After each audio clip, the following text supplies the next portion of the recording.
What's up, the squad? Back with another video. I see in the title is going down. Make sure you hit the like button, subscribe button for me, please. Let's get in the video. You were at Mar-a-Lago recently. You were in New York at the Manhattan courtroom. You were in Ohio alongside Donald Trump at a fundraiser. I know you keep getting asked whether or not you're going to be vice president or not, and you said you haven't spoken to him about it. Sure. But we're also looking at a pretty tight race in the Senate. So I wonder, do you think you're more helpful to him in the Senate or in the White House? Well, I'll let him make that decision ultimately. I think he knows how to best run his presidential campaign. And what I've said is I'm happy to be an advocate for the agenda in the United States Senate. I think that's the best way for me to help the people of Ohio. I'm certainly interested in helping him in other ways if that's what matters. Because look, Margaret, we have to reelect Donald Trump as president. The contrast is so extraordinary between higher inflation at home and war overseas. That's the Biden record. And the Trump record of peace at home and prosperity. That is an incredible thing to run on. And importantly, it's an incredible thing to deliver for our country. So I think we need to help Donald Trump get across the finish line. That's why I've spent a fair amount of time with him the past couple of weeks, helping him raise some resources, showing up in support in New York. But it's all about getting him elected president. I actually don't care that much who the vice president is because Trump's ultimately going to govern. Well, you call yourself one of the most pro-labor Republicans in Congress. Sure. You were out there with automakers who were striking a few months back, and you've been very broadly supportive of tariffs. Why are you opposed to President Biden then putting tariffs on batteries and electric vehicles and other technology from China? It seems inconsistent. Well, I think there are two things here. First of all, many of the tariffs that Joe Biden has endorsed in the last couple of weeks are tariffs that he ran against in 2020. But now that he sees that Donald Trump is leading him in the polls, he's adopting the Donald Trump agenda. That's not actually being a good policy president. That's shifting on politics because you know you're about to lose. Well, he's targeted these pretty directly. There's a second thing, Margaret, that's really important here is Biden's entire agenda, such that it exists, has been about protecting green energy jobs at the expense of the industrial heartland. If you were in Wisconsin, Michigan, or Pennsylvania, you are not being empowered or enriched by Joe Biden's green energy agenda. So him applying tariffs on the green agenda stuff, does it help steelmakers? Does it help natural gas workers? Does it help the heart of the American economy? The answer is no, which is another reason why Donald Trump would make a much better president. Well, you know, it's what Chinese electric vehicles are like less than 2% of the market. But the point here is but it's a lot of the all supply tariffs, though, but to your all tariffs, which you seem to be in favor of, they're inflationary. So how is the Trump-Vance idea here going to help make things more affordable for people if you're putting taxes on goods they're purchasing from overseas? I don't necessarily buy the premise there, Margaret. If you apply tariffs, really what it is you're saying that we're going to penalize you for using slave labor in China and importing that stuff in the United States. What you end up doing is you end up making more stuff in America, in Pennsylvania, in Ohio, and in Michigan. That did not happen in the Trump administration, though. Well, it actually did happen in the Trump administration, Margaret. Manufacturing jobs came back. You did have significant onshoring. You had significant increases in people investing in factory construction, but it takes time, Margaret. And that's one of the reasons why I think that we need a second term of President Trump is this stuff is not going to happen overnight. The American heartland wasn't destroyed in 4 years. It's not going to be rebuilt in 4 years, but you really need to double down on this policy of bringing good jobs back to the heartland. I would honestly rather things be great, things to be, good. And it takes time. And like I say, like others say, this stuff isn't going to happen overnight because of the destruction that they have caused. And we see that. It's either you're going to vote for somebody that is going to try, and not even try, do, and honestly get things done. And like I said, it's not going to be overnight. Obviously, things take time. Or you vote for somebody that's going to, continue to destruct and continue to make this country worse. So it's one or the other. And more importantly, making stuff in America. We have to be self-reliant as a country. We haven't heard a lot of specifics. I mean, there's been ranges of a 10% to 60% tariffs. Do you know what the plan is? Well, look, I'm not going to speak for Donald Trump, but I certainly agree that we need to apply some broad-based tariffs, especially on goods coming in from China, and not just solar panels and EV stuff. We need to protect American industries from all of the competition. Because here's the thing, Margaret, the reason China beats us, it's not because they have better workers. It's because they're willing to use slaves to make things there. We want American workers to make this stuff at good wages. I want to ask you about some of the things you said about American universities. I know you've been very critical of them. You gave an interview in February. You said the closest conservatives have ever gotten to successfully dealing with the left-wing domination of universities is Viktor Orban's approach in Hungary. I think his way has to be the model for us, not to eliminate universities, but to give the choice between survival or taking a much less biased approach to teaching. He seized control of state universities and put them in foundations that were then run by his allies.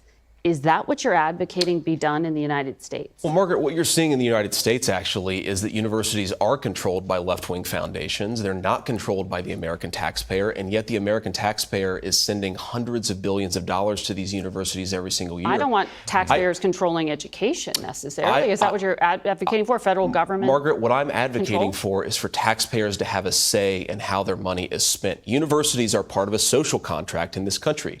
They educate our children. Would you agree with that? I know I ain't trying to cut them off or anything, but that is, a point. I want to know, do you agree with that? And that's with anything. You have some type of say or anything, how, money is spent. Say in how their money is spent. Universities are part of a social contract in this country. They educate our children. They produce important intellectual property. They get a lot of money because of it. But if they're not educating our children well and they're layering the next generation down in mountains of student debt, then they're not meeting their end of the bargain. I think it's totally reasonable to say there needs to be a political solution to that problem. Well, America's universities still attract talent from around the world, as you've went to one of America's very top schools. Look, there's still good things about American universities, but it's going in the wrong direction, Margaret. But Viktor Orban in particular. Do y'all see how bad that these reporters and these journalists and, these different people try to switch around your words and basically making it like you said something different? You know what I mean? I don't like that at all. He's not saying that. He's not saying that whatsoever. I feel like a lot of it, and they know what they're doing. At the end of the day, we see it all the time. I obviously just called it out, and y'all probably calling it out at home or work or wherever you are right now. And y'all see how they do. That's not what he said. But Viktor Orban in particular, as you know, he rewrote the Constitution. He neutered the courts. He has tried to control the media.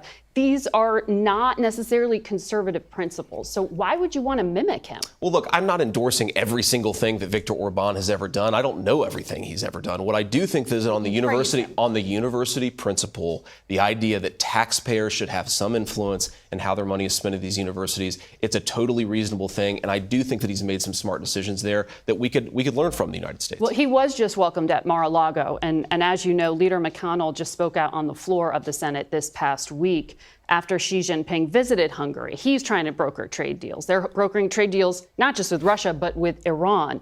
Orban, because of this, McConnell said it should be a red flag for anyone seriously concerned about competition with China. So why take any policy cues from a man and a country and a strategy cozying up to America's adversaries? Well, look, Margaret, Hungary is a nation of 10 million people. America is a nation of 330 million people in the most important economy in the world. I don't think that we should take every cue, but I actually have to reject the premise here, because why is Viktor Orban getting closer to China? In part because American leadership is not making smart decisions. We are pushing other nations into the arms of the Chinese because we don't make enough stuff, because we pursue a ridiculous foreign policy very often. We have to be more self-reliant. I don't like China. I don't like that China has stolen a lot of American jobs. The reason they've done it is because American leadership has made bad decisions. That's our fault, and that's something we can fix as Americans. You've talked a lot about the need for the United States to pivot to Asia and let the Europeans focus on Europe. But Xi Jinping is focusing on Europe. Why would you cede influence? Because you've really been opposed to helping Ukraine in its fight. You've said a lot of things that are suggested that you just want to pull back. Let me address that point, Mark. First of all, I think the reason that we have to be smart in Ukraine is we don't have a strategy. What is Joe Biden trying to do? What is another $60 billion accomplishing that $120 billion hasn't? We have to have smart strategy to spend American taxpayer dollars. But on this, 80% of it funds the U.S. defense industrial base from the supplemental just passed. Europe and China and the intertwinement between those two. Look, the reason Europe has become weaker is because they've deindustrialized. And why have they deindustrialized? Because they've pursued a green energy agenda following the lead of the Biden administration, and that necessarily empowers China and Russia. We need to acknowledge that it's our decisions that are making these countries stronger. We need to fix that, not whine at countries that have 10 million people. Or people.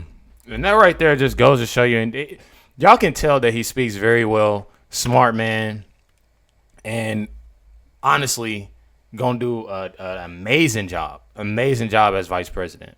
That's how I look at it. I've seen multiple videos of JD Vance speaking, and the way that he speaks is amazing. Honestly, how I think about it, I say it all the time. I feel like this the administration that's in office right now obviously has been putting more focus in other countries. I mean, I don't care how anybody look. That's what it has been, and that's exactly why. This is a big reason. Like, we are in a bad time right now. Obviously, that people aren't saying they go rather vote for somebody that's literally going to put us through a worse time. How I look at it, it's really bad. It is really bad. And honestly, how I look at it and what I've been saying the past few days is that you have a person, you have Kamala, and you have her lie, you have her being fake, you having her literally paying people to do and go to these rallies. And that brings me to the next video that I'm dropping today. So make sure y'all stay tuned for that. But it sucks. You have people that aren't paying attention to these things. You rather paying attention to other countries and make other countries strong. And I mean, we here, we literally going through the struggle right now. And, it's just sad. Well said from JD Vance. Definitely got to get that to him. Definitely make sure y'all stay tuned for the next video. Let me know y'all comments and thoughts on this video. Catch y'all next one.